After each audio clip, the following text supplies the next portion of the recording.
I don't ever give up. I mean, I have to be dead or complete fascinated, essentially, like the longer you do anything, the more mistakes that you will make cumulatively, which if you some of those mistakes will sound like I'm the worst predictor ever, but for example, for a Tesla vehicle growth, I said, I think we're doing 50 and we've done 80%. Yes, so, but they don't mention that one. So I mean, I'm not sure what my exact track record is on predictions. Pessimistic. Some of them are exceeded, probably more or later, but they do come true. It's very rare that they do not come true. I mean, I don't aim to disrupt for the sake of disrupting, It's more like you're thinking about what set of actions are most likely to lead to a better future. And so in order, one of the things obviously in order for humanity to have a compelling future for civilization is that we must have a clear path to a sustainable energy.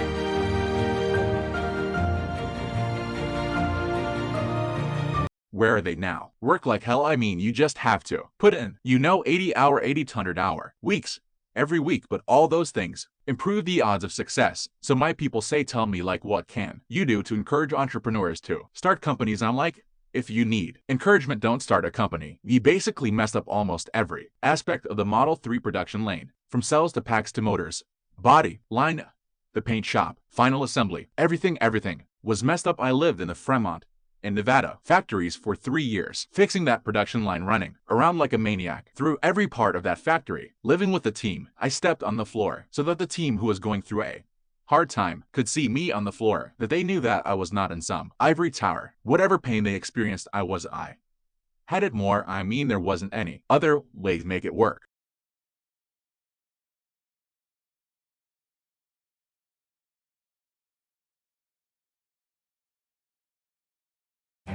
I think that probably they shouldn't want to be, hey, you and I think it sounds better than it is. Okay, it's not as much fun being me as you'd think. It could be worse for sure. I mean, it's really hard starting a company. I mean, you have to basically prepare to work constantly.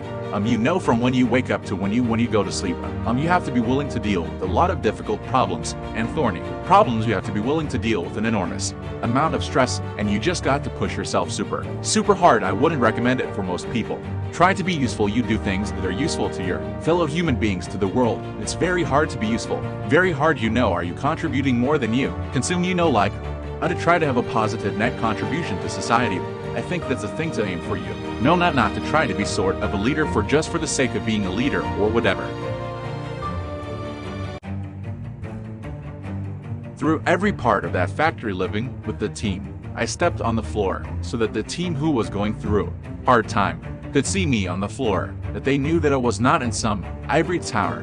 Whatever pain they experienced, I had it more. I mean, there wasn't any other way to make it work. Through 3 years of hell, 2017, 18, and 19 were 3 years, this longest period of excruciating pain in my life. There wasn't any other way, and we barely made it, and we're on the ragged edge of bankruptcy. The entire time, I think I know more about manufacturing than anyone currently alive on Earth, but I'm not afraid of dying. I think it will come as a relief. So